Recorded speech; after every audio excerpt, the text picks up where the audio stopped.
फैगौ फेब्रुवारि दानावहाय दिल्लीयाव थांनानै मेम'रेन्डाम हैनायनि मोनसे लाहार फाहार लादों बेनि सायावनो जों सावरायनाय जादों आरो बेनि थाखायनो दिनै जों जिल्ला कमिटिफोरखौ बिथोन हरनाय जाहैबाय जाहाथे जोङो फेब्रुवारि दाननि बिथोराव माने फैगौ पार्लियामेन्ट लकसभा इलेक्सननि सिगां जाहाथे जोङो भारतनि प्रधान मन्त्रि भारतनि हादरगिरि आरो जाहाथे नखर मन्थ्रिनो गोसोखां बिलाइ हैनो हायो बेखौनो लानानै जों गोथौयै सावरायनाय जादों। बे आफादा दिनैसिमाव बेसेबां गोख्रों जाखो आरो बे आफादनि गुबै थांखिफोरा मा मावनां हाबाफोर? जोंनि गोख्रों बुङोबा बेखौनो होननांगोन जों दिनैसिम 2022 सेप्तेम्बरनिफ्राय उजिनानै दिनैहाय जों बोसोरसेनि लिस्ट बारदों दा बेवहाय जोङो 6टा डिस्ट्रिक्टखौ जों दानो हाबाय जेरैहाय क'क्राझार चिरां बाक्सा तामुलपुर उदालगुरि आरो कामरुप मेट्र' जों बे 6टा डिस्ट्रिक्टखौ जों दानो हाबाय लासै लासैनो जोङो गोख्रोंनिफ्राय गोख्रोंसिन जालांगोन आरो जोंहा थांनांगौ दंखायो बिश्वनाथ डिस्ट्रिक्टसिम आपटु जों लासै लासैनो धेमाजि लखिमपुर सौदियासिम थारमाने तिनसुकियासिम जों थांगोन आरो जोंनाव बे हाबाफारियाव दंखायो। गुबै थांखिया जाहैबाय दिनैसिम जोंहा बिएसि सुक्ति जाबाय बिटिसि सुक्ति जाबाय बिटिआर जाबाय मोनथामबो सुक्तियाव जोंनि जेनाखि बड'लेण्ड आलादा रायजो बड'लेण्ड बिनायनि जोंनि गोबां सोद्रोमाफ्रा दिनै थैलांबाय सोरबा रान्दि जाबाय सोरबा जिनाहारि जाबाय आरो दासिमबो जोंनि लोगोफ्रानो बेंगुरा जानानै दङ जों बेफोरनि जोंनि जेनाखि सिमां बा जोंनि थांखिमोन बे थांखियाव जों सहैनो हायाखै ओंखायनो असमियाफोरनि बे गाग्लोबनायनिफ्राय जोंनि हारिखौ जेरैबाबो जोङो मुक्ति मोनहोनो थाखाय बा सोबख'नायनिफ्राय बारग'होनो थाखाय जोङो जेरैबाबो बड'लेण्डखौ नांगौ होननानै जों दा नैबे बैसो बाबेनदोंबाबो जों दा आवगायगासिनो दं आरो जुजिलांबाय थागोन जिउ जोबसान्दि बा जिउ जोबब्लाबो जाहाथे जोंनि बड'लेण्डआ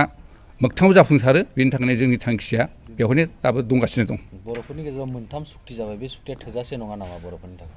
बर'फोरनि गेजेराव मोनथाम सुक्ति जादोंब्लाबो बे जोंना बिएसि सुक्ति बेथ' सिमा थिग जादोंमोनब्लाबो जोंनि जेनाखि पावार एन्ड फांसन बेफोर थिग जायाखै दाना बिटिसि सुक्तियाव जेनेबा बिएलटिजों भारत सरकारजों आसाम सरकारजों जादोंमोन बेवहायबो जोंनि माखासेया जुदि पार्लामेन्टारि जोङो आयेनखौ मोनदोंमोनब्लाबो बिसिमबो थिग जायाखै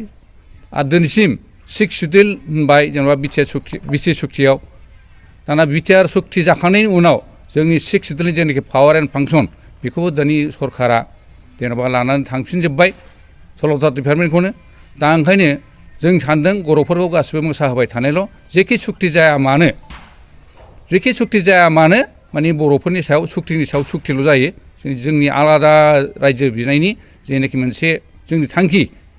बे थांखिखौनो जोंनिखौ जाफुंहोआखै आरो बर'फोरखौ खालि मोसाहोनाय बा सोरखौबा सोबख्लंनाय बा राजखान्थि खैसारिजों जोंखौ बुख्रुबनाय बा नासयनानै दोननाय बिदिल' खालामगासिनो दं दानि सरकारा। नोंथांमोननि आफादाव नुनो मोनो गासिबो बैसोगोरा लाइमोनफोरखौ नुनो मोननाय जायो बेनि सायाव मा बुंगोन? जोङो दा आफादथ' बै समाव जोंना 1987आव बड'फा उपेन्द्रनाथ ब्रह्मनि दैदेननायाव जानाखि मोनसे भिगरास बड'लेण्ड मुभमेन्ट जादोंमोन बे समनि जों गासिबो सोद्रोमाजोब दा बेवहाय जोङो आफादथ' जों दा आवगायग्रोदों दा बे आवगायनायनि खारना जाहैबाय ओंखायनो जोङो भलान्टियार फर्सनि मानसि मोनब्लाबो दा ओंखायनो जोङो बैसो बाबेनाय हिसाबै एक्स भलान्टियार फर्स अर्गानाइजेसन मुं लानानै गोदान फिरफिला लानानै जोङो दा आवगायफिनदों आरो लासैनो जोङो बे लाइमोनफोरखौ हिन्जावानो जा हौवायानो जा जों लासैनो नेक्स्ट जेनेरेसननि थाखाय जोङो सोदेरलांगोन आरो बिथांमोननि सायावनो जोङो माखासे दायित्वफोरखौ होलांनानै जोंबो बे बड'लेण्डनि जेनाखि थांखि जों जाफुंसार होनो नागिरनाय बेखौ जोङो जयैनो लानानै जों खामानियाव आवगायबाय थागोन आरो जेरैबाबो जोङो बे इयुन जेनेरेसनखौ लाफादेरनानै बड'लेण्डखौ जेरैबाबो जा नङा गाबोन नङा समफोर नङा थामलिफोर बेखिनियाव जों जेरैबाबो जुजिहैगोन बे सिमाङा जोंनाव दङ। नोंथांमोननि अल बड' एक्स भलन्टियार फर्सनि आफादा बबेबा राजनितिजों लोब्बा दं? गैया जोङो नन पलिटिकेल होनगासिनो दं आरो जोङो नन भायलेन्सजों थांबाय थागोन मानो होनबा जोंनि बैसोआ दा भायलेन्सनि माबायाव थांनो हाला दा ओंखायनो जोङो नन भायलेन्सजों थांगोन आरो नन पलिटिकेल खुनु जों बेवहाय सोरबा बिपिएफ होन सोरबा इउपिपिएल होन सोरबा बिजेपि होन सोरबा कंग्रेस होन सोरबा तृणमूल कंग्रेस होन जों बिसोरजों रावबो लोब्बा गैया जों नन पलिटिकेल हिसाबैनो जोंनि थांखिजों जों बेखौ आवगायलांबाय थागोन आरो। मोनसे सोंथि बावैसो सान सिगां NLFB होननाय मोनसे आफादखौ केम्पनिफ्राय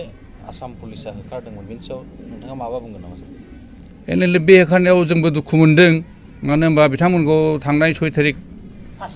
5 थारिख मोनानि टाइमावनो होख्रांफैदोंनो ओमफ्राय थानो होआखै जों बेखौ जोङो हाजार हक बिथांमोनाबो बर'निनो थाखाय बा बड'लेण्ड बिनायनि थाखाय बिथांमोनाबो माने जिउमा हांमा दुखु लानानै बिथांमोनाबो माने दिनै खाथिगासिनो दंमोन मावगासिनो दंमोन आरो बिथांमोना दिनै सिजफायाराव दंमोन सिजफायाराव थानाय मानसिखौ दिनै बिथांमोनखौ जे हथातनो मोनायाव फैनानै होख्रांफैनाया बे जुक्ति संगत नङा मानो होनबा बिथांमोनहा सिजफायाराव थानानैनो बिथांमोननि जेनाखि मोन्थाय बे मोन्थायखौ लानानै हयथ' रिहेबिलिटेसननि थाखाय बिथांमोनाबो 4 लाख करि बा 5 लाख करि रां बिदोंमोन खोमा हयथ' बिथांमोनाबो मोनाखै आरो बिनि आगोलबो जोङो बिथांमोननि जेनाखि लिडार एम बाथा बिथांखौबो दे जेलाव दोनहैबाय बिनि थाखायबो जों दुखु मोनदों दा बिथांमोननि होखारजानायाव जोंहाबो जोंनि आफादनिफ्राय अल बड' एक्स भलुन्टियार्स अर्गानाइजेसननिफ्राय जोंबो दुखुखौ फोरमायदों आरो जाहाथे बिथांमोननि सायाव सावरायफिनलायनानै जाहाथे बिथांमोननि हाबा हुखाया बा रिहेबिलिटेसननि खामानिया जाहाथे जाफुंसारो आं बेखौनो जोंनि आफादनि जानानै आं खावलायो। बिथांमोनाबो NLFBआ बर' हारिनि मोनसे आफादखाय सरकाराबो जोंनि बर' हारिनि बिटिआरनि सरकार खुंगासिनो दङखाय दा सरकारखौ बिथां NLFBनि थाखाय नोंथांमोना मा खावलायनो हास्थायो जेनेबा मा राहा लाजानो लुबैयो? बेखौ जोंहा दिनै BTCनि जेनाखि चिफ बा दिनैहाय जेनाखि BTCआव बुंनो थाङोब्ला गासिबो माने सोद्रोमाफ्रानो EMफ्रानो फ्राय बर'आनो दा बेवहाय जोङो लुबैदों जाहाथे बिथांमोनखौ आं खावलायनो लुबैदों BTCनि दानि गभर्नमेन्टनि चिफ आरो EM बिथांमोनखौ जाहाथे बिथांमोनहा सावरायलायनानै आलाय सिलाय खालामाजासे गावजों गावनो मानो होनबा बै समाव दानि BTCनि चिफआबो एबसुनिनो आफादगिरिमोन बयबो रायजो बिग्रा बिथाङाबो रायजो बिग्राखामोन दा गतिके रायजो बिग्राजों बिग्रा जाहाथे बिदि आलाय सिलाय खालामलाया बेखिनिखौ जोङो दानि BTCनि चिफ बिथांखौ आं खावलायहरो। बे सिमोननिफ्रायनो एसे गुलुं गुजुं जों नुबोदों माने एबसुनि आफादगिरि जोंहा दिपेन बर' बिथां आरो अमर सिं बिथां आरो दावराव देखेब नार्जारि बिथांमोनहा जे गावजों गाव एसे खुद्रिलायबाय थाबोदों आं बेखौ दिनै खावलायनो लुबैदों नैबे मिडियानि गेजेरजों जाहाथे बिथांमोनहा नैबे गोदान बोसोर 2024 मायथाइनिफ्राय जाहाथे गावजों गाव बिदि खुद्रिलाया आरो जाहाथे जुक्ति तर्कखौ एरायनानै जाहाथे जों खौसे फैनो हायो बेखौनो आं खावलायदों मानो होनोबा दिनै सरकारा जोंखौ गावजों गाव राजखान्थियारिबो खैसार खालामनानै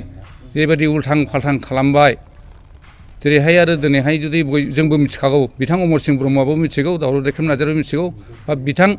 एबसुनि आफादगिरि दिपेन बर' बिथाङाबो मिथिगौ जाहाथे गावजों गाव जोङो जाहाथे बिदि नांलाय खमलाय जालाया हागौमानि जोङो जाहाथे खौसे खालामलायनानै जों आवगायफिननो हायो आरो बड'लेण्डनि सिमाखौ जों जाहाथे जाफुंसार होनो हायो बेनो आंनि खावलायनाय जोंनि आफादनिफ्राय बेखौनो जों गले गले जों हांख्रायो। बिटिआरआव मोनसे गोजोनथाव खौरां बिटिआरनि सदर सहर क'क्राझारनि जेडि रडजों नांजाबनाय गोजोनपुरी रयेल एनफिल्ड श'रुमनि गोजौआव थानाय आइ आफा BM इन्स्टिटिउट अफ पेरामेडिक्स बे आइ आफा BM इन्स्टिटिउट अफ पेरामेडिक्सआ नोंथांमोननो लानानै फैदों देहा जोथोन लाखिनायनि माखासे आयदाफोर 2024-25 मायथाइनि मुं थिसननाया फैगौ 15 जानुवारिनिफ्राय जोबथा मार्च दानसिम सोलिगोन। बे पेरामेडिक्सआव गावारि सोलोंथाइखौ थाखो 12नि उथ्रिसारनाय बिजाथि एबा फरायसाफोरा लानो हागोन। बिटिआरनि सदर सहर क'क्राझारनि गोजोनपुरी एबा गांजेमा बाजारजों नांजाबनाय